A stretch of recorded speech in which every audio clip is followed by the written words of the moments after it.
வணக்கம். தமிழா Divya TNPSC Madras high court exam தேர்விற்காக 9th ஃபஸ்ட் டேர்மில் உள்ள தமிழ் மற்றும் பொதுஅறிவு வினாக்கள் 60 வினாக்கள் பார்க்கிறோம். முடிந்தால் 60க்கு 60 மதிப்பெண் எடுத்துக்காட்டு டெஸ்ட் சீரீஸ் 10வது டெஸ்ட் சீரீஸ். ஜிகே கொஸ்டினில் வந்து பாக்ஸ் கொஸ்டின் ஏதாவது வேணும்னா நீங்கள் கமெண்ட் பண்ணுங்கள். அதுக்கேற்ற மாதிரி நான் வீடியோ போய் நீங்கள் எத்தனை பேர் கமெண்ட் பண்ணுறீங்களோ அதுக்கேற்ற மாதிரி தான். முக்கியமான பாக்ஸ் கொஸ்டின் மட்டும் தான். சயின்ஸு, பாலிட்டி, ஜாக்ரபி உங்களுக்கு எது வேணாலும் கேளுங்க. தமிழ் தவிர்த்து உங்களுக்கு வந்து வீடியோவாக எடுத்து போடுறேன். ஃபஸ்ட்டு கொஸ்டின், வீடியோ பார்க்குறதுக்கு முன்னாடி லைக் பண்ணிவிட்டு பாருங்கள். அப்போ தான் நிறைய பேருக்கு வீடியோ ரெக்கமெண்ட் ஆகும். ஃபஸ்ட்டு கொஸ்டின், சீனாவின் துயரம் என அழைக்கப்படும் ஆறு எது? சீனாவின் துயரம் என அழைக்கப்படும் ஆறு எது?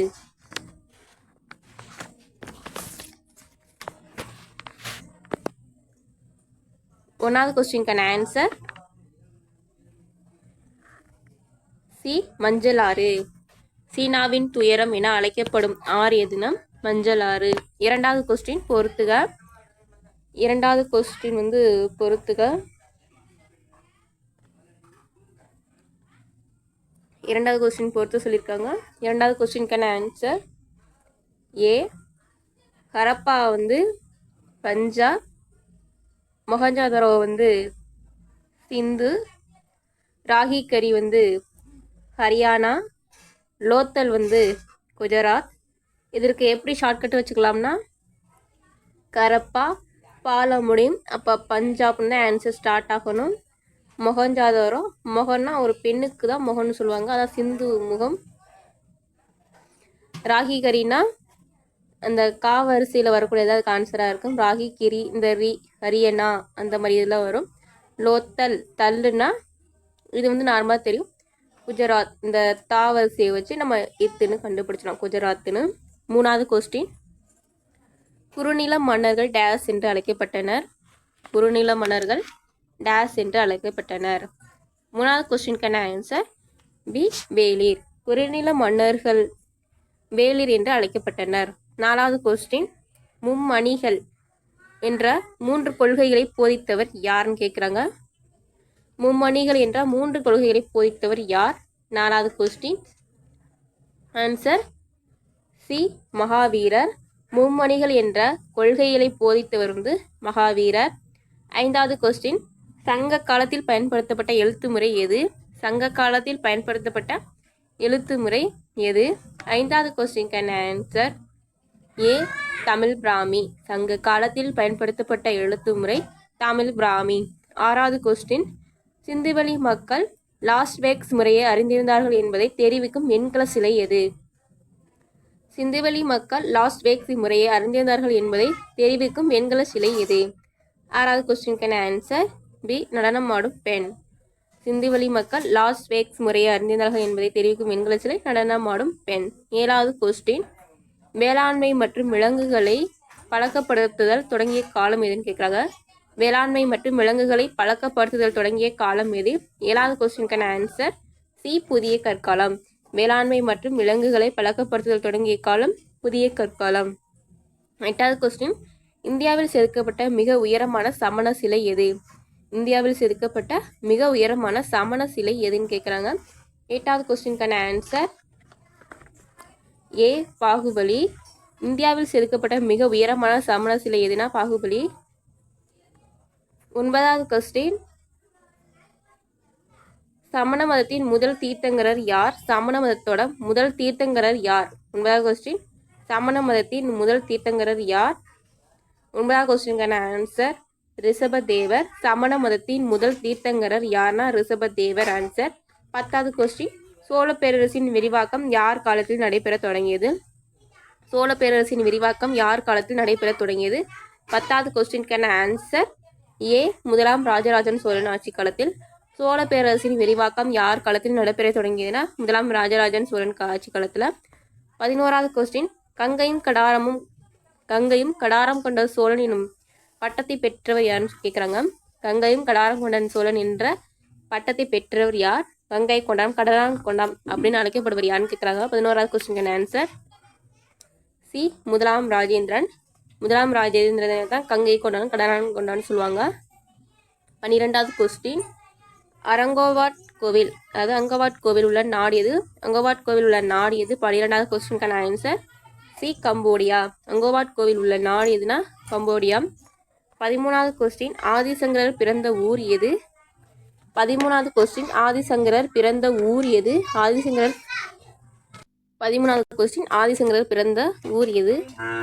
13வது கொஸ்டினுக்கான ஆன்சர் சி காலடி. ஆதிசங்கரர் பிறந்த ஊர் காலடி. 14வது கொஸ்டின் பூமி சுமார் எத்தனை ஆண்டுகளுக்கு முன் உருவானது? பூமி சுமார் எத்தனை ஆண்டுகளுக்கு முன் உருவானது? 14வது கொஸ்டினுக்கான ஆன்சர் பி 4.54 பில்லியன். பூமி சுமார் 4.54 பில்லியன் ஆண்டுகளுக்கு முன் உருவானது. 15வது கொஸ்டின் வரலாற்றின் தந்தை யார்? வரலாற்றின் தந்தை யாருன்னு கேட்குறாங்க. வரலாற்றின் தந்தை யார்? 15வது கொஸ்டின் ஆன்சர் ஏ ஹெரடோடஸ். வரலாற்றின் தந்தை என அழைக்கப்படுவர் ஹெரடோடஸ். 16வது கொஸ்டின் உலகின் மிக தொன்மையான அருங்காட்சியகம் எது? உலகின் மிக தொன்மையான அருங்காட்சியகம் எது? 16வது கொஸ்டினுக்கான ஆன்சர் சி எண்ணிக்கால் நன்னா. 16வது கொஸ்டின் உலகின் மிக தொன்மையான அருங்காட்சியகம் எதுனா எண்ணிக்கால் நன்னா. 17வது கொஸ்டின் மனிதனின் தோற்றம் என்ற நூலை எழுதியவர் யார்? மனிதனின் தோற்றம் என்ற நூலை எழுதியவர் யார்? 17வது கொஸ்டின். 17வது கொஸ்டின் மனிதனின் தோற்றம் என்ற நூலை எழுதியவர் யார்? 17வது கொஸ்டினுக்கான ஆன்சர் பி சார்லஸ் டார்வின். மனிதனின் தோற்றம் என்ற நூலை எழுதியவர் சார்லஸ் டார்வின். 18வது கொஸ்டின் ஹோமினின் எவ்வாறு அழைக்கப்படுகின்றனர்? ஹோமினின் எவ்வாறு அழைக்கப்படுகின்றனர்? 18வது கொஸ்டினுக்கான ஆன்சர் சி அனைத்தும் சரி. மனிதர்களின் மூதாதையர்கள் தற்கால மனிதர்கள் ஹோமினின் எவ்வாறு அழைக்கப்படுகின்றனர்? மனிதனின் மூதாதையர்களும் தற்கால மனிதர்கள் என்றும் அழைக்கப்படுகிறார்கள். 19வது கொஸ்டின் பழங்கற்கால கருவிகளை பல்லாவரத்தில் கண்டுபிடிக்கப்பட்ட ஆண்டு எது? பழங்கற்கால கருவிகளை பல்லாவரத்தில் கண்டுபிடிக்கப்பட்ட ஆண்டு எதுன்னு கேட்டிருக்காங்க. 19வது கொஸ்டினுக்கான ஆன்சர் 1863. ஏ பழங்கற்கால கருவிகளை பல்லாவரத்தில் கண்டுபிடிக்கப்பட்ட ஆண்டு 1863. 20வது கொஸ்டின் உலோக வேலை செய்பவர்களை எவ்வாறு அழைத்தனர்? உலோக வேலை செய்பவர்களை எவ்வாறு அழைத்தனர்?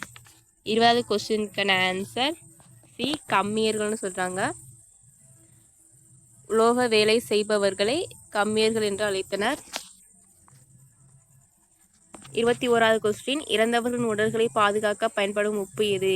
இறந்தவர்களின் உடலை பாதுகாக்க பயன்படும் உப்பு எது? 21வது கொஸ்டினுக்கான ஆன்சர் பி நாற்றான் உப்பு.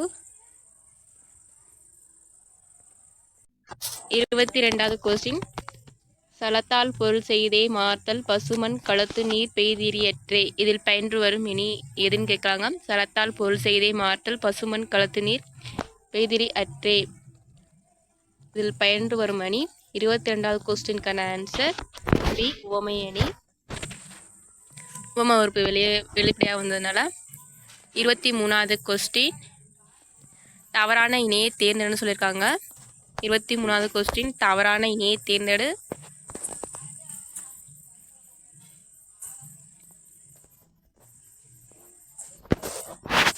ஆன்சர் சி எம்பஸ்ட்னா புடைப்பு சிற்பம்னு சொல்லுவாங்க. 24வது கொஸ்டின் சொற்சுவையும் பொற்சுவையும் இயற்கை வர்ணைகளும் நிறைந்த நூல் எதுன்னு கேட்குறாங்க. சொற்சுவையும் பொற்சுவையும் இயற்கை வர்ணைகளும் நிறைந்த நூல் எது? Answer B Manimekalai. சொற்சுவை பொற்சுவை இயற்கை வர்ணைகள் நிறைந்த நூல் மணிமேகலை. 25வது கொஸ்டின் திமிழுடன் கூடிய காளை ஓவியம் காணப்படும் இடம் எது? திமிழுடன் கூடிய காளை ஓவியம் காணப்படும் இடம் எது? 25வது கொஸ்டினுக்கான ஆன்சர் சித்திரக்கல் உடவில். 26வது கொஸ்டின் பொறுத்துக. 26வது கொஸ்டின் பொறுத்துக. 26வது கொஸ்டினுக்கான ஆன்சர் ஏ தண்ணீர் தண்ணீர் கோமல் சுவாமிநாதன். தண்ணீர் தேசம் வைரமுத்து. வாய்க்கால் மீன்கள் இறையன்பு. மழைக்காலமும் குயிலோசி மாகிருஷ்ணன். தென் திராவிட மொழிகள் எதுன்னு கேட்குறாங்க. தென் திராவிட மொழிகள் எது? 27வது கொஸ்டின் ஆன்சர் டி குழு. 28வது கொஸ்டின் மால்தோ தோடா கோண்டி முதலான மொழிகள் அனைத்தையும் இணைத்து தமிழியன் என பெயரிட்டவர் யார்? மால்தோ தோடா கோண்டி முதலான மொழிகள் அனைத்தையும் இணைத்து தமிழன் என பெயரிட்டவர் யார்? 28வது கொஸ்டின் ஆன்சர் சி. கோப்பன். 29வது கொஸ்டின் அலியாவனப்பு சிந்தாமணி இலக்கண குறிப்பு தருகன்னு சொல்லியிருக்காங்க. அலியாவனப்பு சிந்தாமணி. 29வது கொஸ்டின்கான answer A. ஈர்க்கட்ட எதிர்மறை பெயரெச்சம். 30வது கொஸ்டின் தவளீஸ்வரம் அணை எந்த ஆற்றின் குறுக்கே கட்டப்பட்டுள்ளது? தவளீஸ்வரம் அணை எந்த ஆற்றின் குறுக்கே கட்டப்பட்டுள்ளது? 30வது கொஸ்டின் ஆன்சர் டி. கோதாவரி. 31வது கொஸ்டின் ஒரு பூவின் மலர்ச்சியும் ஒரு குழந்தையின் புன்னகையும் புரிந்து கொள்ள அகராதியில் தேவைப்படுவதில்லை, பாடலும் அப்படித்தான் என்று கூறியவர் யார்? ஒரு பூவின் மலர்ச்சியும் ஒரு குழந்தையின் புன்னகையும் புரிந்து கொள்ள அகராதியில் தேவைப்படுவதில்லை, பாடலும் அப்படித்தான் என்று கூறியவர் யார்? 31வது கொஸ்டினுக்கான ஆன்சர் ஈரோடு தமிழன்பன். 32வது கொஸ்டின் சரியானதை தேர்ந்தெடு. சரியானதை தேர்ந்தெடுன்னு சொல்லியிருக்காங்க. 32வது கொஸ்டின் ஆன்சர் தமலாம்னா பச்சிலை மரம். டி. தமாலாம்னா பச்சிலை மரம். வேரினா தேன் வரும், சிறிவளனா சங்கு வரும், நாளிகரம்னா தென்னை வரும். 33வது கொஸ்டின் நாகலிங்கம் என்று அழைக்கப்பட்டவர் யார்?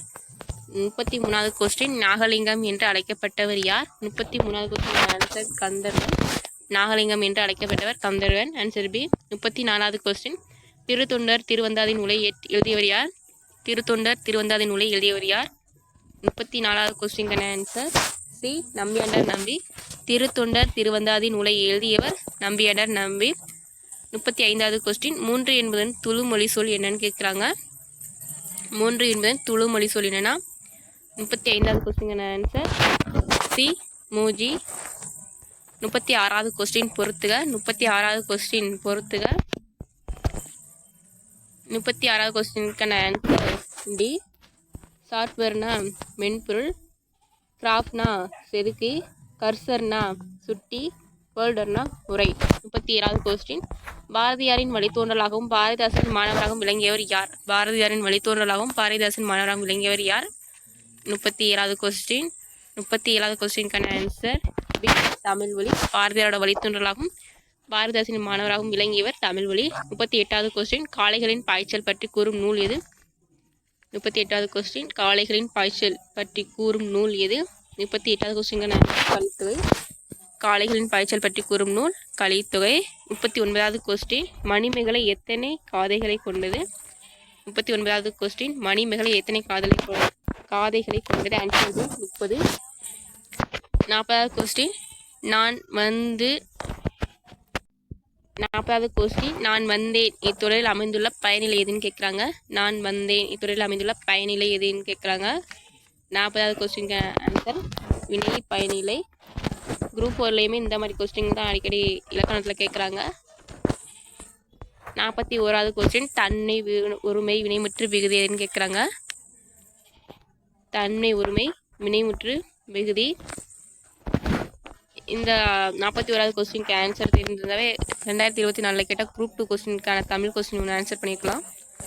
41வது கொஸ்டின் தன்மை ஒருமை வினைமுற்று விகுதி எது? Answer B. என் ஏன்.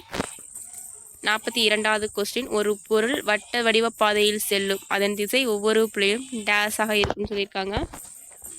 42வது கொஸ்டின் ஒரு பொருள் வட்ட வடிவ பாதையில் செல்லும், அதன் திசை ஒவ்வொரு புள்ளியிலும் ஆன்சர் மாறிக்கொண்டே இருக்கும். 43வது கொஸ்டின் பல் மருத்துவம், கை மின்விளக்கு, வாகனங்களின் முகப்பு விளக்கு ஆகியவற்றில் பயன்படுத்துகிறது. என்ன ஆடி யூஸ் பண்ணுறாங்க?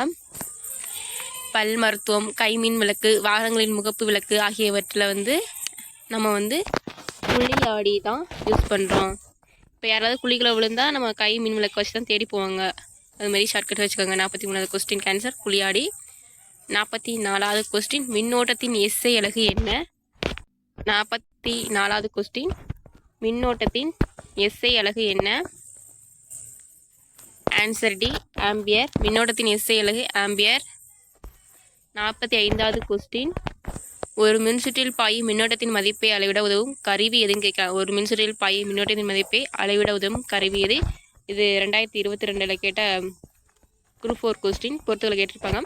ஒரு மின்சுற்றில் பாயும் மின்னோட்டத்தின் மதிப்பை அளவிட உதவும் கருவி எதுன்னு கேட்டிருக்காங்க. 45வது கொஸ்டின் ஆன்சர் அம்மீட்டர்.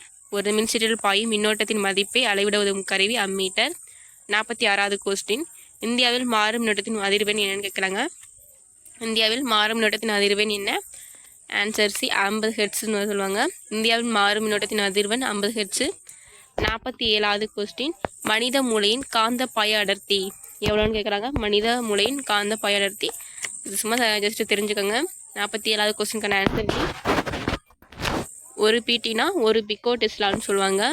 48வது கொஸ்டின், டேஸ் வாயு அடர்த்தி குறைவாக இருப்பதால் வானிலை பலூன்களில் நிரப்ப பயன்படுகிறது. அதாவது அந்த பலூனில் வந்து என்ன வாயு நிரப்புறான்னு கேட்குறாங்க பேராஷூட்டில். 48வது கொஸ்டினுக்கான ஆன்சர் சி ஹீலியம். ஹீலியம் வாயு அடர்த்தி குறைவாக இருப்பதால் வானிலை பலூன்களை நிரப்ப பயன்படுகிறதுன்னு சொல்லியிருக்காங்க. 49வது கொஸ்டின், மின்னோட்டத்தின் காந்த விளைவினை கண்டறிந்தவர் யார்? இந்த கொஸ்டின்லாம் அடிக்கடி கேட்கக்கூடிய கொஸ்டின். மின்னோட்டத்தின் காந்த விளைவினை கண்டறிந்தவர் யார்? 49வது கொஸ்டினுக்கான ஆன்சர் வி கிறிஸ்டியன் ஒயஸ்ட். 50வது கொஸ்டின், எண்மை விதியை வெளியிட்டவர் யார்? 50வது கொஸ்டின், எண்மை விதியை வெளியிட்டவர் யார்? C New Zealand. எண்மை விதியை வெளியிட்டவையர்னா நியூசிலாந்து. 51வது கொஸ்டின், டேஸ் வாயு மீன் விளக்குகளில் அதில் உள்ள மின்னிலை ஆவியாவதை தடுக்க பயன்படுகிறது. டேஸ் வாயு மீன் விளக்குகளில் அதில் உள்ள மின்னிலை ஆவியாவதை தடுக்க பயன்படுகிறது. 51வது கொஸ்டினுக்கான ஆன்சர் சி ஆர்கான். 52வது கொஸ்டின், நமக்கு அருகாமையில் உள்ள விண்மீன் திரள் மண்டலம் எது? நமக்கு அருகாமையில் உள்ள விண்மீன் திரள் மண்டலம் எதுனா 52வது கொஸ்டினுக்கான ஆன்சர் ஆண்ட்ரோமெடா. 53வது கொஸ்டின், வெள்ளிக்கோள்களில் ஒரு நாள் என்பது என்னன்னு கேட்குறாங்க. வெள்ளிக்கோளோட ஒரு நாள் என்பது ஆன்சர் டி 243 நாட்கள். இதுக்கு ஷார்ட்கட்னு பார்த்தோன்னா, இப்போ யாருக்காவது ப்ரப்போஸ் பண்ணணும்னா அதாவது ஐ லவ் யூன்னு 143 சொல்லுவோம். அதுக்கு வெள்ளி ரிங் கொடுக்கறதுனால அதில் 243 அப்படின்னு கூட ஷார்ட்கட்டாக வச்சுக்கலாம். வெள்ளி ரிங் கொடுத்து ப்ரப்போஸ் பண்ணுறதுனால, 2 பேர் ப்ரப்போஸ் பண்ணுறதுனால. 54வது கொஸ்டின், டீமோஸ் மற்றும் போபோஸ் எனப்படும் 2 துணைகள் உள்ள கோள் எது? டீமோஸ் மற்றும் போபோஸ் எனப்படும் 2 துணைகள் உள்ள கோள் எது? 54வது கொஸ்டினுக்கான ஆன்சர் பி செவ்வாய். டீமோஸ் போபோஸ் எனப்படும் 2 துணைக்கோள்கள் உள்ள கோள் எது வந்துன்னா செவ்வாய். 55வது கொஸ்டின், மணிக்கு 9 லட்சம் கிலோமீட்டர் வேகத்தில் பால்வெளி விதியை சுற்றி வர பூமி எடுத்துக்கொள்ளும் காலம் டேஸ் ஆண்டு எனப்படும். மணிக்கு 9 லட்சம் கிலோமீட்டர் வேகத்தில் பால்வெளி விதியை சுற்றி வர பூமி எடுத்துக்கொள்ளும் காலம். 59வது கொஸ்டின், 55வது கொஸ்டினுக்கான ஆன்சர் பி காஸ்மிக் ஆண்டு எனப்படும் சொல்கிறாங்க. 56வது கொஸ்டின், முதன்முறையாக செலுத்தப்பட்ட செயற்கையான துணைக்கோள் எது? முதன்முறையாக செலுத்தப்பட்ட செயற்கையான துணைக்கோள் எது? Answer A Sputnik. 57வது கொஸ்டின், மின்தேக்கு திறனின் எஸ்ஐ அலகு என்ன? 57வது கொஸ்டின், மின்தேக்கு திறனின் எஸ்ஐ அலகு என்ன? Answer A Faraday. மின்தேக்கு திறனின் எஸ்ஐ அலகு வந்து பாரடே. 58வது கொஸ்டின், இலை ஒளிகளின் தந்தை யாரு? 58வது கொஸ்டின் அடிக்கடி கேட்கக்கூடிய கொஸ்டின். இலை ஒளிகளின் தந்தை யாரு? 58வது கொஸ்டினுக்கான ஆன்சர் சி நரீந்தர் கபானி. 59வது கொஸ்டின், மின்னழுத்த வேறுபாட்டின் குறியீடு. 59வது கொஸ்டின், மின்னழுத்த வேறுபாட்டின் குறியீடு என்ன? ஆன்சர் வந்து டி. 60வது கொஸ்டின், சரியான கூற்றை தேர்ந்தெடு. கூற்று 1, தொலைவுகளை குறிக்க பயன்படுத்தப்படும் குறியீட்டு மரபுகள் கார்ட்டீசியன் குறியீடாகும். கூற்று 2, அடர்மிகு ஊடகத்தில் படுகோணம் அதிகரிக்கும் போது அடர்குறை ஊடகத்தில் அதன் விலகு கோணம் அதிகரிக்கும். கூற்று 3, வைரத்தின் மாறுநிலை கோணம் 24.4 டிகிரி ஆகும். சரியான கூற்றை தேர்ந்தெடு. 60வது கொஸ்டின் ஆன்சர் அனைத்துமே சரி. வீடியோ நினச்சுன்னா லைக் பண்ணுங்கள், ஷேர் பண்ணுங்கள். நீங்கள் இருக்கக்கூடிய மார்க்கை கமெண்ட் பண்ணுங்கள். நன்றி.